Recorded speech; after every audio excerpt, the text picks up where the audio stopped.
Okay, so our goal is to have grass growing a day after we put the seed out on the lawn. Why would you want to do that? Well, save time. If you're like me and you put grass seed out before and you have to move a sprinkler, I try to water 3 or 4 times a day. So if you're moving a sprinkler around to multiple locations 3 or 4 times a day, that takes a ton of time. So if you just put the seed down and then just have to water it a few times and it starts to sprout, you're gonna save a ton of time. Save money.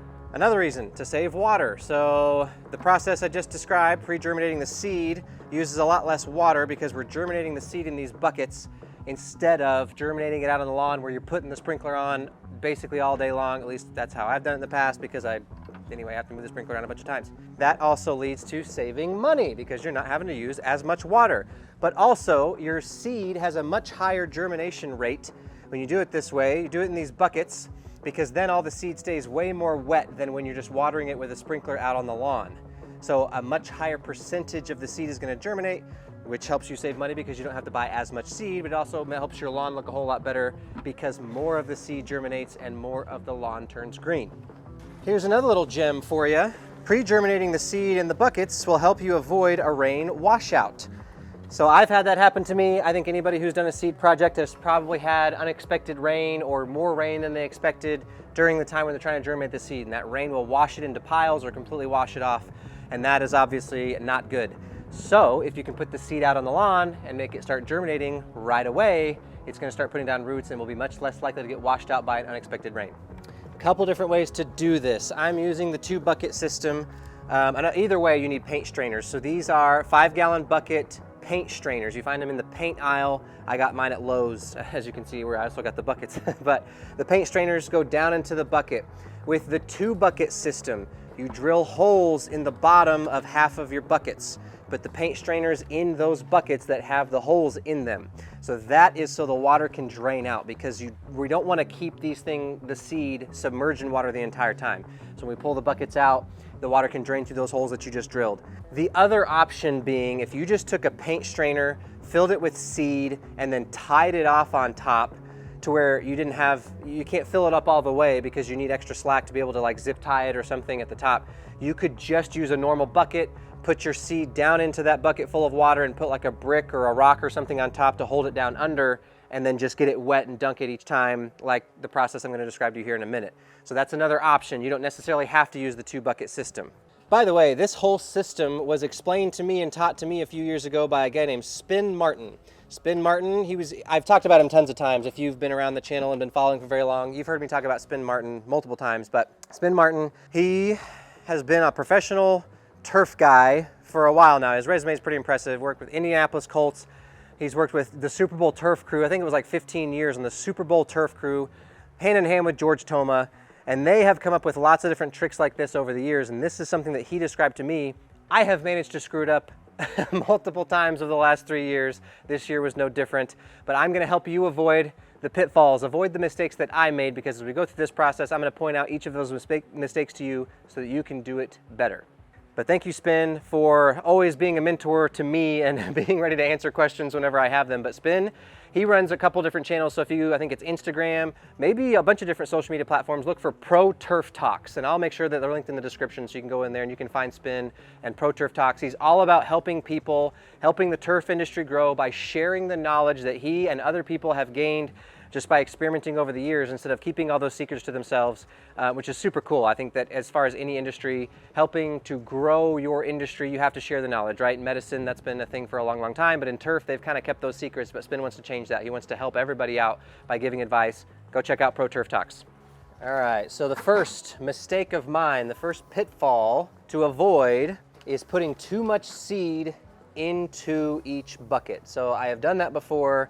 I started out, I think it was like 10 or 11 pounds that I put in each bucket.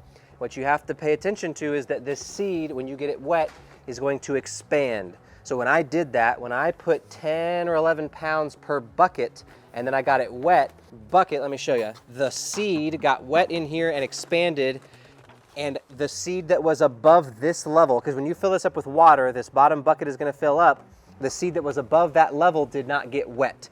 So you can't have so much seed that when you get it wet and it expands, all the seed will get wet. Did I say that right? I think you get it. I think that makes enough sense. The sweet spot seems to be somewhere right around 7 to 8 pounds. I don't think you want to go more than 8 pounds per bucket.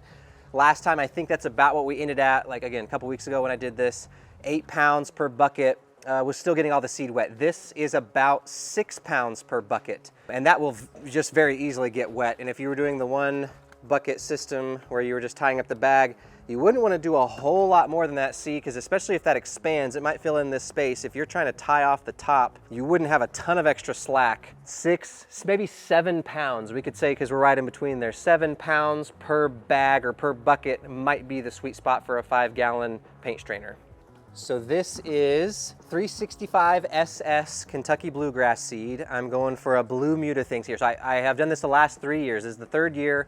I'm overseeding my Bermuda lawn with 365 SS Kentucky Bluegrass from Mountain View Seed. The last 2 years have been awesome. I did not want to stray from that this year. I wanted it to be just as awesome, so I went with 365 SS again. All right, so now the watering schedule. I have messed this up in the past as well. The first time I did this, I submerged the seed the whole time, the whole week. They were submerged in water. That's not what you're supposed to do. How you're supposed to do it is you put the seed in here in the other bucket and fill it up. You leave it there for 24 hours. So today is a Friday. Friday afternoon, that means Saturday afternoon, I will take these out. So it will stay submerged for 24 hours. After that, Saturday afternoon, I take these out and I let it drain because they will have been submerged at that point. 24 hours later, Sunday afternoon, I will put these back in, fill it up with water, submerge it. Only leave it there for as long as it takes me to fill up the rest of the bucket. So if you're only doing one bucket, you would just leave it there for a couple minutes, whatever, just long enough to wet all the seeds. Submerge it completely, then you take it right back out and you let it drain. So you don't leave it submerged, you just get it all wet again every 24 hours and then drain it. Got it? All right, so how long do you leave the seed in the buckets? How many days do you do this process where you get it wet and then drain it again? Depends on the type of seed you're using. So if you're using something like ryegrass, if you've ever done a seed project with ryegrass before, it usually germinates in like, what, 4 or 5 days? It depends on the temperature, right? It's no different when you're pre-germinating. At least that's my experience, because one time I did this, I left it in for a week, didn't see anything, but it was time, I was ready to spread it, and I didn't want it to start germinating in the bucket. So I think it was last year, I spread the seed out after a week of pre-germinating, and I still had to water the seed out on the lawn for a week after that. I wish I would have paid attention, because I'm pretty sure that meant it was colder when I did this last year. A couple weeks ago, when I did this the first time this year, it was pretty hot. We were getting up to like 90 degrees or lower 90s for our highs that week. When I pre-germinated the seed, I was thinking I was gonna have 10 days. I was gonna go longer because I didn't wanna have to water it out on the lawn for a whole week again. So I was gonna go 10 days. One of the days I walked out, I dug my hand down in there. This is the first time I did that. It was 9 days after we started the process. I dug my hand down in there and I pulled back some seed to see what was going on underneath, and there were a ton of the seeds germinating. They were sprouting. There were little white sprouts everywhere.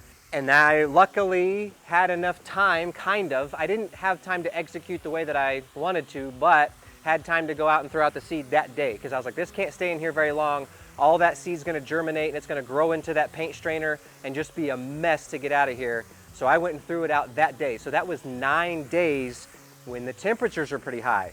Our temperatures have already cooled down. So I think if I do it 7 or 9 days this time, I don't think that I'm gonna see any germination in the bucket because it's cooler. So the seed's just gonna take longer to germinate even though it's staying wet the whole time. So you have to pay attention to the germination time of the type of seed that you're using.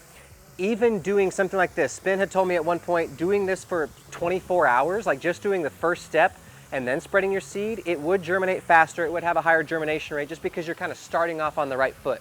So even just a few days of pre-germination is helpful, but trying to get the timing right to where you can put it out on the lawn and have it sprout the next day, that's tough. But that's what happened to me this year. A couple weeks ago, when it started sprouting in the bucket, I don't think the ones that had little sprouts, I don't think those made it, because I put those out and I didn't see right away, the next day they didn't like turn green and start growing. I don't think that those made it, but all of the rest of the seed was primed and ready to germinate right away. So the next day, I'm out on the lawn crawling around on my hands and knees like anybody does after a seeding project, and I was seeing lots of germination happening the day after I put it out on the lawn. you can pay attention. Spin has told me what you're looking for. If you wanted to try to leave it up until the very last moment, you're looking for these little white puffs on the end of the seed. The seed will like just barely start to break open. This little white fluffy stuff starts to puff out of there. That's when you want to get it out. That's the prime time that if you put it out on your lawn and then you water it, you'll see germination and it'll start growing right away. So the next step is putting it out on the lawn, right? No! You gotta, one step before you can put the seed out on the lawn. I did the preparation for spreading the seed as it was pre-germinating. So all the days leading up to the point where we could spread it, scalping. So I have Bermuda grass. If you're gonna overseed Bermuda grass with something like rye or Kentucky bluegrass, you wanna scalp it. You wanna get the Bermuda grass down to a level where the brown stuff doesn't show. So I like to keep mine at about 1/2 inch. I'm thinking I'm gonna set my mowers at 0.6 with the Kentucky bluegrass. I just think it likes it a little bit taller and it's a little thicker and it'll stripe better, blah, blah, blah. But what the point is I get to get that Bermuda really short, so I scalp it down to like 1/4 inch so that all that brown Bermuda that's going dormant here in like a couple of weeks is going to be covered up by all the Kentucky bluegrass that's at least twice that tall. Same thing with ryegrass. If you were going to overseed with ryegrass, you want to scalp the Bermuda, put the ryegrass down, and that way there's none of that brown Bermuda showing all winter long. If you're overseeding your cool season lawn, so if you're doing Kentucky bluegrass over Kentucky bluegrass, a lot of people like to dethatch. You like to get in there and pull out all of that dead junk. So you use a dethatcher or a dethatching rake to pull out a lot of the dead junk just to make room for the seed to get down to the soil. That's the most important part. You want to make room in your current lawn for the seed to get down and have good seed to soil contact, because that's imperative. If the seed starts to germinate but it's floating on top of grass, it's not going to be able to get that root all the way down to the dirt. Well, it may not be able to get the root all the way down to the dirt and actually survive. So you want good seed to soil contact. Get rid of as much junk as possible if you're going to do an overseeding project. Okay, so how do you get the seed out once you're ready to spread it on your lawn? Just right off the bat, let me tell you, when the seed is wet and you put it in a drop spreader, it will not work. The seed is all clumping together. It's going to stick to the spreader. It's going to stick to itself and is not going to spread out on the lawn. How do I know? Because I tried it 2 weeks ago. This last project, that was one of my big screw-ups. So because the seed started to germinate, I freaked out and I went into panic mode. I tried just putting the seed into my drop spreader and spreading it out on the lawn. Complete fail. I went like twice around the outline of the backyard and nothing came out. It was painful. Don't even bother. Please don't bother. Learn from my mistake. What you're supposed to do is either you could get something like Milorganite, an organic fertilizer, and mix it in something like a Gorilla Cart. This is what I did last year. Mix the seed, wet seed, with the Milorganite, and the Milorganite will act as a carrier that will help spread the seed out onto the lawn. So the ratio, you want to do either 2 pounds or 3 pounds of Milorganite to 1 pound of seed. So it's a lot of Milorganite. It can get pretty expensive. Another option, you can spread the seed out after it's pre-germinated. You could spread it out on the driveway, like a thin layer all out on the driveway, and let it dry. Scoop it up with a snow shovel or whatever, broom, whatever, and then put it into your drop spreader and spread it. It can dry at least most of the way, then you can spread it.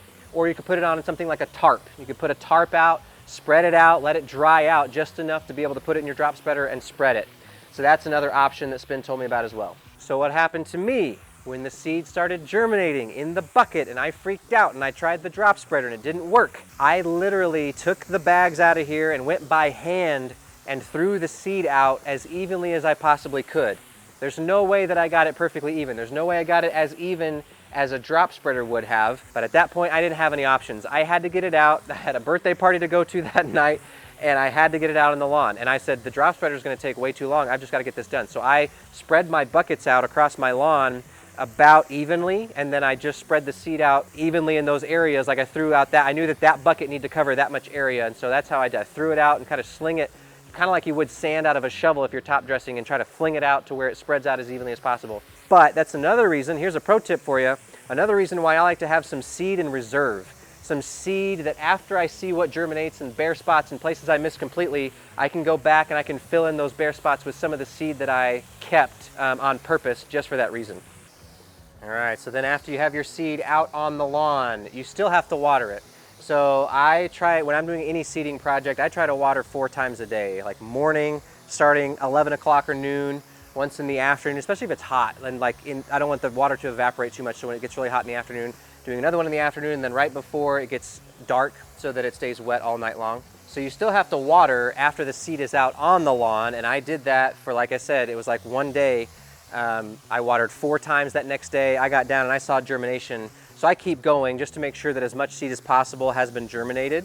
So I kept going for 4 times a day, and then we'll slowly taper. As that grass starts to explode, we will taper off on the watering, and we'll go down, down to 3 times a day here pretty quick, and then down to 2 times a day, down to 1 time a day, and then you start going every other day, every 3 days. You slowly taper off your watering as that grass starts rooting better and it doesn't need to be watered all the time.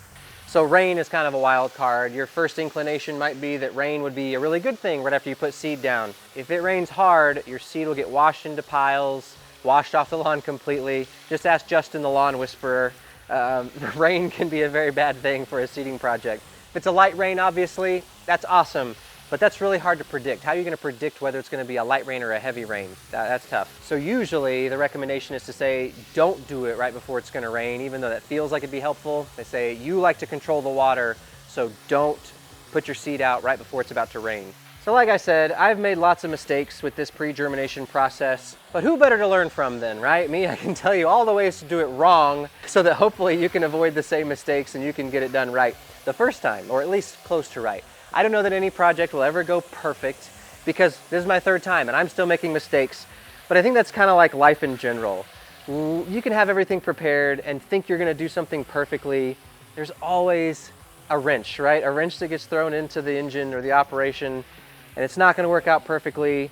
You just have to make do, get it done, and it will all turn out just fine. That's like all these seeding projects. I have made mistakes every single time that I've done this, but it has worked out. As long as there's a plan in place and you try to stick to the plan, you can usually pivot and recover from those things. So just in case you're in one of those situations or one of those times in your life where life is throwing you that curveball, just know you're gonna get through it. Just like I'm gonna get through this seeding season, and we're gonna have a really nice lawn, and you're gonna have a really nice life, and you're gonna spend it watching all the lawn tool videos all the time. Thanks so much for being here. I hope you guys learned something. So like I said, this is 365 SS Kentucky Bluegrass from Mountain View Seed. I've used it for the last 2 years. This is year 3. I have loved it every single time. Mountain View Seed actually sent me this. They sent all of this seed to me. Thank you so much for that, Mountain View Seed. This stuff is amazing, so I did want to give a huge shout out to Mountain View Seed.